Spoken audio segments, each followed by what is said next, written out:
used Git quite a bit. We've made a lot of commits, pushed a lot of commits, created some repos on GitHub, pushed to those.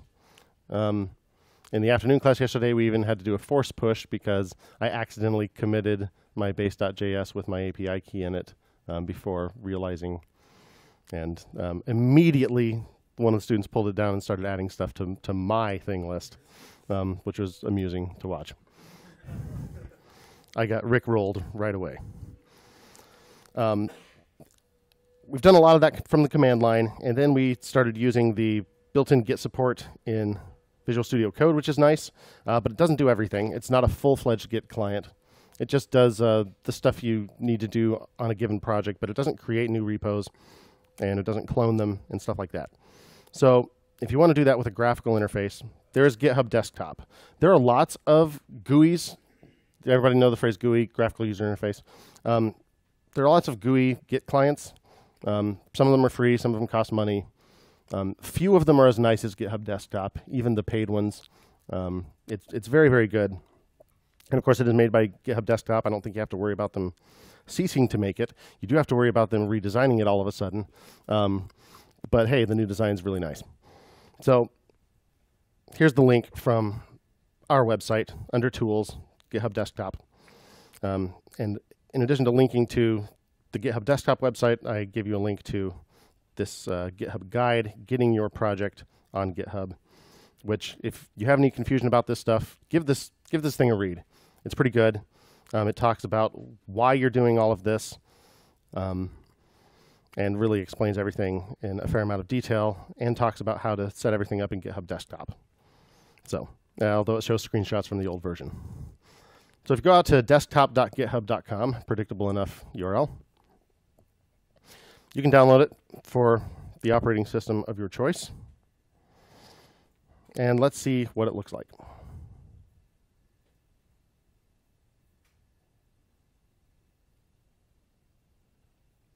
Looks like this. If you look, let's see, where is that? Under the View menu here, notice Toggle Developer Tools. Check this out, Chrome Developer Tools. Why? Because this thing is actually a React app that runs on the desktop. And you can tweak it. You can like mess with the CSS and stuff. So that's pretty cool. VS Code is the same way. I'm not sure, I think it's written in Angular instead of React, but both are JavaScript applications. And both have developer tools, so you can actually dig around with the Chrome tools and see how this thing was put together and customize it by writing your own style sheets and writing your own extensions and stuff like that. So that's pretty cool. So let's look at what I've got here. Current repository, current branch, publish branch to GitHub. You'll start out with it empty, and it'll encourage you to either create a new repository or clone one. So if you've already created one on GitHub and you want it on your desktop, that's pretty easy to do. Let's go pick one out. github.com/dstruce. Let's see.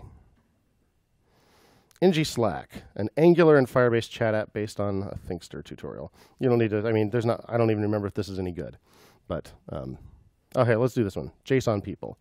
Definitely not any good, but it's kind of like, what do we call it, People Factory, except that it can load the people from a JSON file that's on a server. Tricky, using Ajax. So if I want to clone this in the desktop, you'll notice in the list here, in addition to doing it with HTTPS or SSH, there is open in desktop. Now, last I tried, this doesn't actually work. Oh, it may now. Open GitHub Desktop? Heck yeah, open GitHub Desktop. Okay, so now we pop over to the GitHub Desktop window, and it says clone a repository. And to get to the screen, you could also say File, Clone Repository, and get this exact same screen, except then you'd have to paste in the URL. But you can paste in the URL up here too. It doesn't have to be the one out of this little box if you do it that way. But let's use this little cheat. This is nice. How easy could that be? Okay, and it'll show you the URL of the repo, and it'll suggest a local path. And it, by default, is going to put everything inside documents/GitHub, which is fine for right now. But if you have another place you want to do it, you know how to browse your file system, I hope. Hit clone. There it is. Now, I don't see a whole lot here.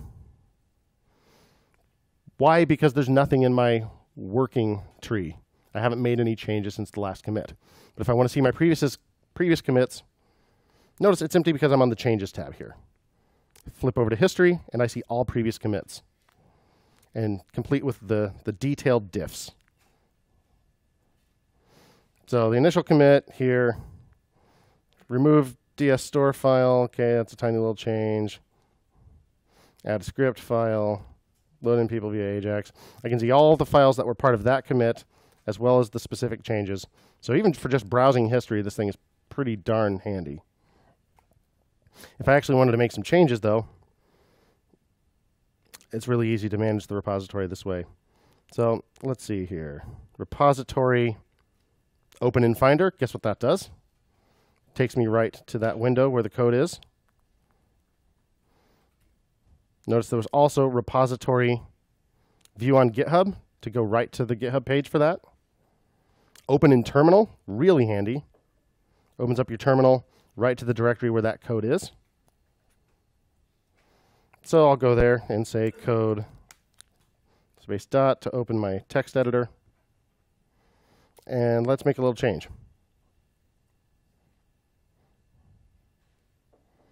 What do I have here?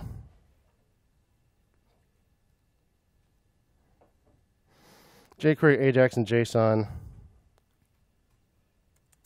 Oh my. Save. And we could make this commit right here in VS Code, of course. We know that. We know how to do that, though. That's boring by now. Let's see what we can do inside GitHub Desktop. Now flip back over to Changes. Notice right away, Changes now has a little blue dot indicating that there are some changes present. Let's have a look. One changed file, and there's the change. This line became this line, right? I could just type a commit message right here in summary. Notice this box for description. So commit messages can actually be pretty long. We like to have a really short commit message, but then you can put a longer one if you need to explain in more detail what this change does. So it's common to have a short version, which are the kind of messages that I've been writing, and then a longer one that we've been making really, really small commits. But sometimes if someone looks at your commit and reads your commit message, they're still like, I don't have any idea why this person's doing this. Maybe I understand what they're doing, but I don't know why. So the description's a place where you can do that in more detail. And you can't do that from the command line. You can do it from a text editor, but it's kind of a pain in the neck. So this is the easiest way to make a long commit message. Update the title. Commit. Done. Notice current repository, JSON people, current master branch. And then up here, this changed to say push origin. Why? Because I have a change that I haven't made. So guess what? Push that, and it happens.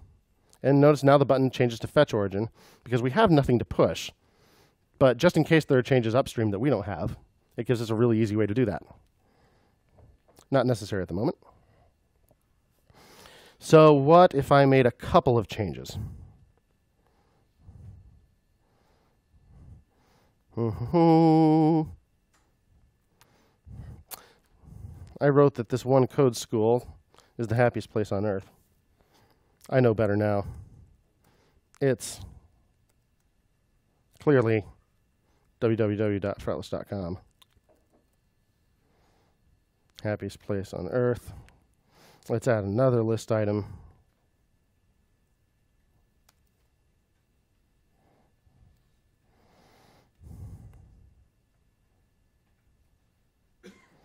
The raddest nonprofit in town. What's it going to be? Okay, dirty little secret. It's actually Indie Hackers, but close runner-up, TechPoint.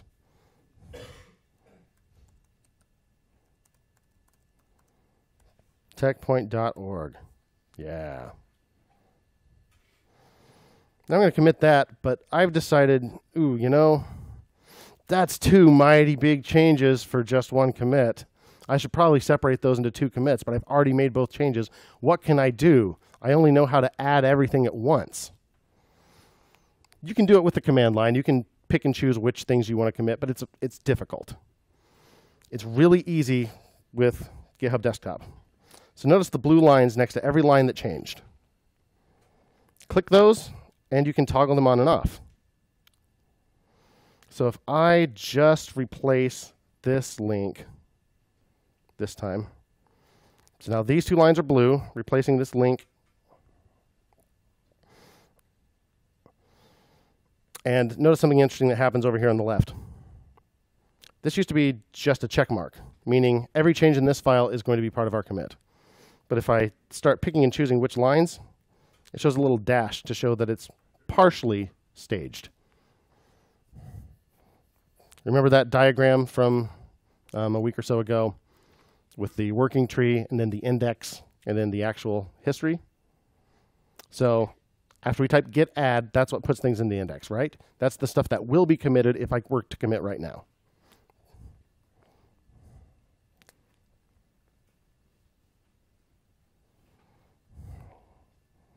Apple TV still thinks my Mac still thinks I'm airplane.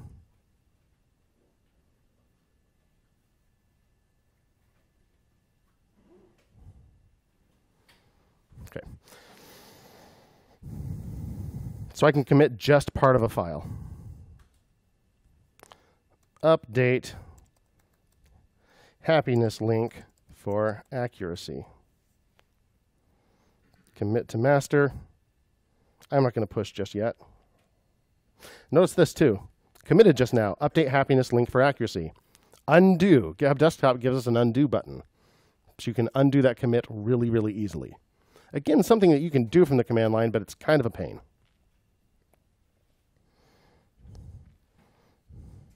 So now I still have this change uncommitted. It didn't get rid of that change. It just didn't commit it. So now I can make more changes before my next commit if I want. Like, there's no H1 on this page. Let's put one.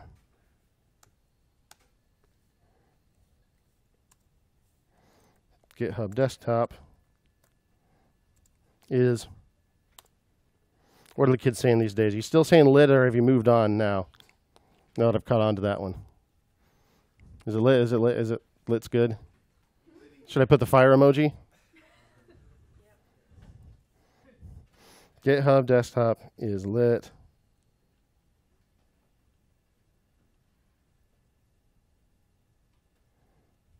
I probably won't do this in full screen mode. Oh, no, there it goes.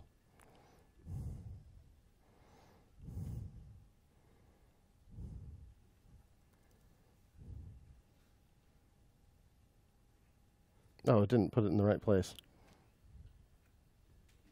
This is very important that we get this right.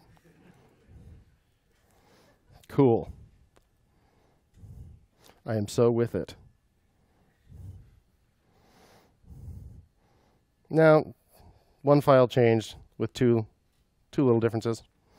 If we hit check on that, then both of them have the blue lines next to it. They're both staged for commit. Let's say change something in our JavaScript too.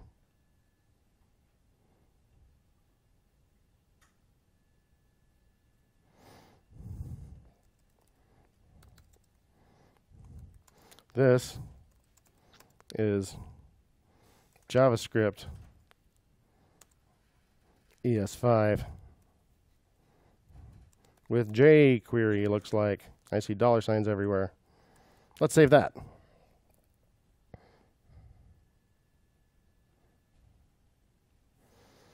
Now notice two changed files. So just like we could commit only part of one file, you can also just commit some of the files by just checking them on and off. So it's much easier to make small commits even after you've already done more work than you intended for one commit. Make more changes. Terrible commit message, don't use this in real life. But, you know, none of this matters. So Once again, it changes to push. Now it shows me 2 things to push, 2 commits since my last push. Done. Now, yeah, I happen to have this repo already open right here, but what if I forgot that and just couldn't make my way back to it? Remember, I could go check to make sure it's really on GitHub, but just by going repository, view on GitHub, there it is. It goes right there. Now let's make a change directly on GitHub. Help people interested in this repository understand your project by adding a README. Okay. I'm impressionable. JSON people. This is a project, if ever there was. Really should be if ever there were, subjunctive mood, but we're not worrying about that. Okay, create README file, commit new file. Okay, done. Flip over to GitHub Desktop.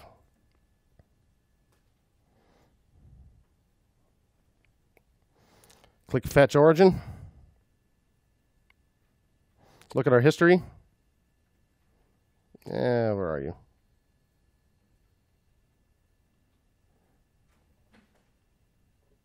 Oh, pull origin, right. So it said fetch origin, and then it said pull origin. Fetching and pulling are a little different. Fetching kind of gives our local repository all the information it needs about what's on GitHub, but it doesn't actually update your history yet. But pull updates the history, so now the README is there. Really easy. Don't need to know the command line arguments, but you can still do everything you need to do. We'll check something real quick under Preferences. Okay, I can see what GitHub account I'm signed in as. I can do more than one if I want. Git, yeah, there's my config info. Advanced. Okay, show confirmation dialog before removing repositories. All right, so there are some features that used to be in here that I really liked that I don't see, but still, this thing does a lot of stuff. So one thing that used to be here is you could specify which command line you wanted to use if you had more than one installed, which is an issue particularly for Windows if you have something like git bash and your git doesn't work from the command line. But I think GitHub Desktop actually installs a version of Git that works from the default Windows command line, so you don't have to worry about that anymore. All right, so that's just a quick look at GitHub Desktop, which if you're having any trouble with Git, wrapping your head around the concept, dealing with cloning, connecting your local folders to your repositories on GitHub, just knowing where you are, GitHub Desktop might help.